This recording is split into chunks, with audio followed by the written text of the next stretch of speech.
Здравствуйте все! Добро пожаловать на канал Магия Песка. Мои дорогие зрители, с вами, как всегда, ваша Ольга.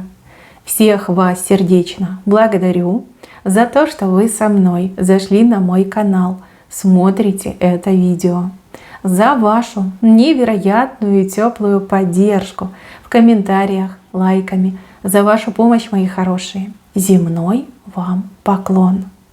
Сегодня у нас будет отсыпочка на такую тему. Кто на вас гадает? Если вам эта тема интересна, пожалуйста, присоединяйтесь. Загадайте на себя. Задайте вопрос от своего имени. Вслух, либо про себя. Спросите, кто на меня гадает? И давайте вместе посмотрим. Я прошу высшие силы дать мне возможность ответить на все ваши вопросы и послать для вас только самую важную, нужную и полезную информацию.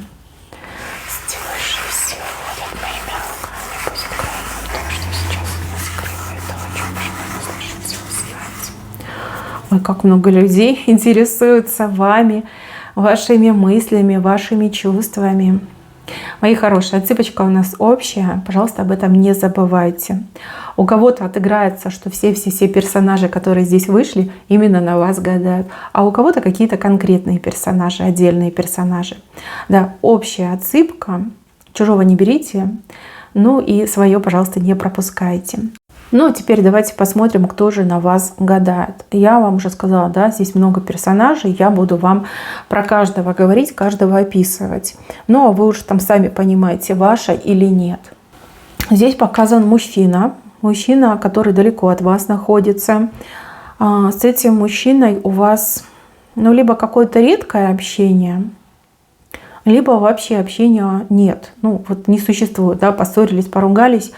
Ну, либо как-то время между вами прошло. Вот этот мужчина, он очень часто ходит к гадалке и очень часто на вас гадает. Этого мужчину очень интересует, что вы о нем думаете, что вы к нему чувствуете и вообще вспоминаете ли вы его, что в вашей жизни происходит. То есть он ходит к этой гадалке в надежде услышать, что вот вы его там не забыли, вы его любите, вы его ждете, вы готовы и желаете соединить свою жизнь с ним.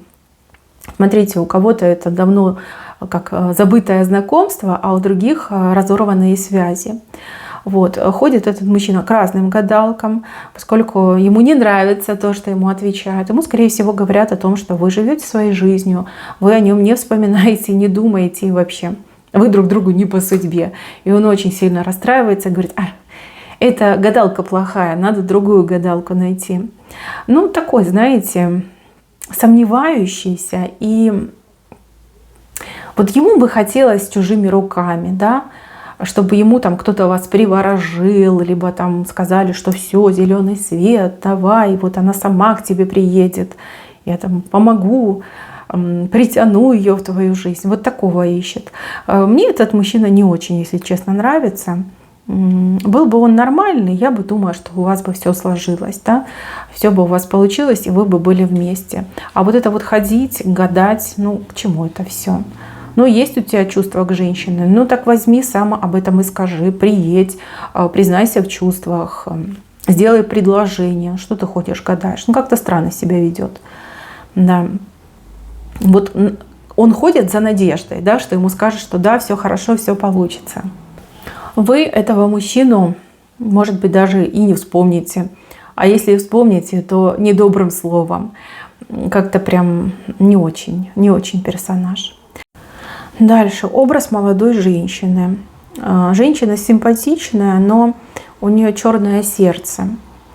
Эта молодая женщина, она не только может на вас гадать, но она также может искать мастера, который ей поможет, например. Да?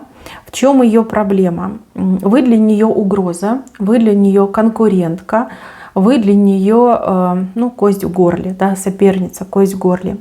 Она вас очень боится и очень ненавидит. И она понимает, что в честном бою, в честной конкуренции, в честном соперничестве она проиграет. Поэтому она пытается найти вот такие обходные тропки, дорожки, чтобы вас ослабить, либо вам навредить, и себя усилить, и тем самым победить. Здесь не просто она гадает, она именно ищет мастера, который бы там на вас порчу сделал, либо который бы на вас хвори наслал. Ну такая, знаете, плохая, и мысли у нее такие злые, плохие. Но ей катастрофически не везет. Ей либо шарлатаны попадаются, которые с нее деньги берут и ничего не делают, да, ничего не происходит. Либо попадаются действительно хорошие мастера, которые ей говорят: ну ты дурочка, да, ты зачем, это же грех, ну вот нельзя. Ну, понимаете, отчитывают ее, вычитывают и выставляют. Вот в таком ключе идет информация. Она очень злится на вас. Злится и прям боится. Боится. Страх ее толкает на вот такие вот крайние меры. Ну, даже это не крайние меры, это бестолковые меры, назовем их так. Глупая. Может быть, потому что молодая. Может быть, как создатель мозга не дал. Да, либо она последняя в очереди за мозгами стояла. Ну, прям совсем идиотизм и глупость.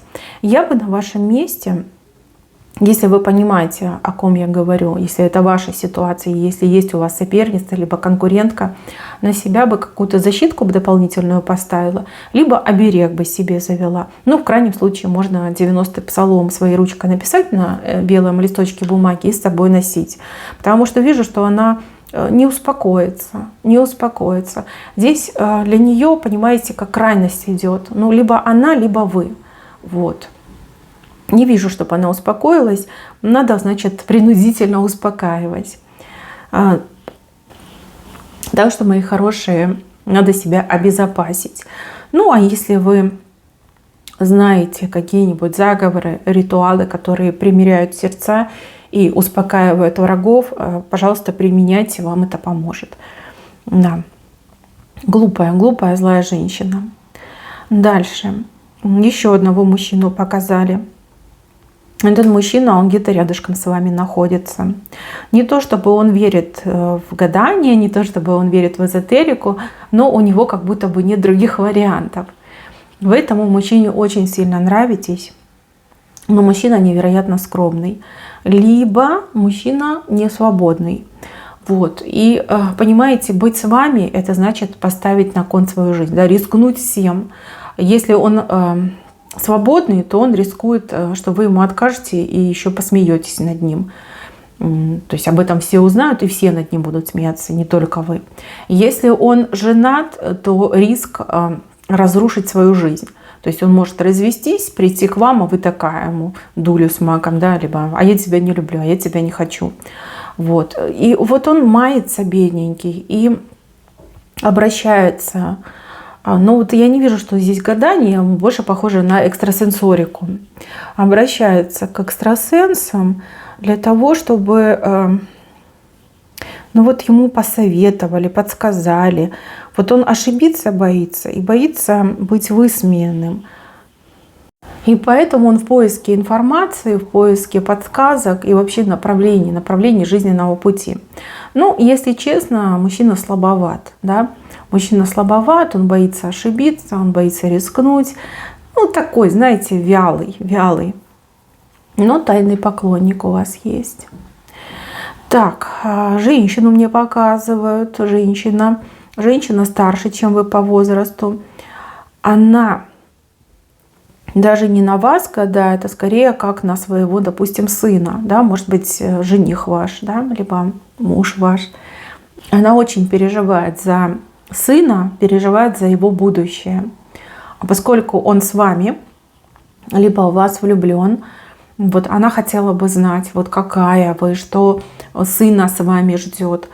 То есть, понимаете, как увидеть будущее и быть спокойной, да, что с ее мальчиком все в порядке будет, что вы хорошая женщина, что вы изменять не будете, что вы за крепкую семью, да, что вы сына ее любить будете.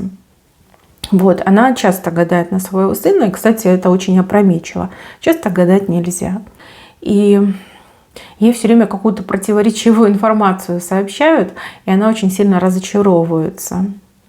Вот. И я вообще, если честно, не понимаю, зачем гадать. Можно ведь просто с вами поговорить на чистоту, по сердцам поговорить. Да? Вы ведь все ей скажете, объясните, зачем это все нужно.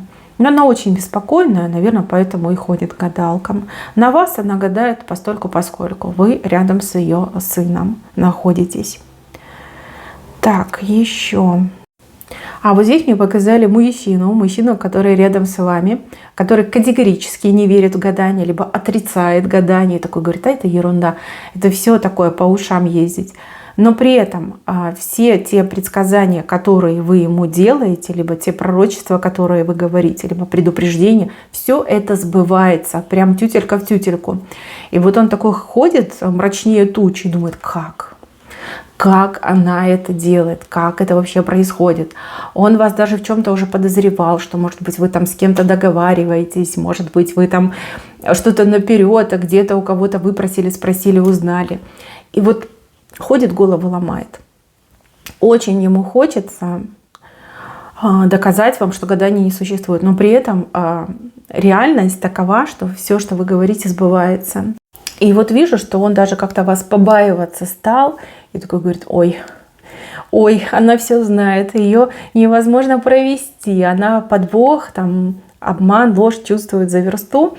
И плюс думаю, а вот эти чувства, которые я к ней испытываю, может, она меня тоже приворожила. И прям бедненький ходит, мается. Вот он обдумывает этот шаг, кому-то обратиться, но с целью узнать, есть ли на нем присушка, да, сделали ли вы на него присушку, приворожили ли вы его. Ну, потому что сильно он вас любит, и с каждым днем все сильнее и сильнее. И еще вижу, что он как-то от вас зависим. То есть, когда вас нет рядом, он прям чахнет и плохо себя чувствует. Когда вы вместе, когда вы рядом в одном помещении находитесь, у него прям крылышки за спиной вырастают, и он такой довольный котик, прям мурчит. Чувствует себя максимально хорошо и комфортно. Вот, подозревает вас в магии и никак не может решиться, стоит ли ему идти или нет. Ну, вроде как, если его спросить, веришь ли ты в гадание, он скажет, нет, это чушь, это бред. Но при этом, живя с вами рядом, либо имея с вами отношения, он потихонечку начинает в это верить, потому что, действительно, это все сбывается. Но и опять же, его чувства к вам, они все сильнее и сильнее, и это его немножко пугает. То есть, как бы он без вас, как без рук. Вот, он безумно к вам привязан. И все больше и больше привязывается. Глупенький, не понимает, что это любовь, да, любовь. И это хорошо, надо радоваться этому, нельзя этого бояться. Такой, знаете, еще формируется, не сформировался, зелененький. Не знаю, решится он или нет, пойдет или не пойдет, но он об этом думает. Он об этом думает. Ему как-то еще стыдновато, да, вдруг кто-то узнает, все смеяться над ним будут. Ведь он же вам говорил, что это бред, что этого не существует. Но вас, мои хорошие, он даже немножечко побаивается. Так, а тут кто-то из ваших родственников. У кого-то отыграется, что кто-то из ваших родственников умеет гадать, а у кого-то, что родственники ходят к гадалке, и узнать про вас, узнать о том, что с вами, либо как решатся ваши проблемы. Тут чисто забота идет. Да? Переживают о вас и поэтому гадают на вас. Но если кто-то из родственников гадает, то тогда один из родственников просит другого, чтобы на вас погадали, чтобы узнать, что у вас там происходит. Но, если честно, на вас гадать сложновато. Если вы не хотите, чтобы какую-то информацию о вас люди узнали, они никогда ее не увидят. Вы умеете закрываться.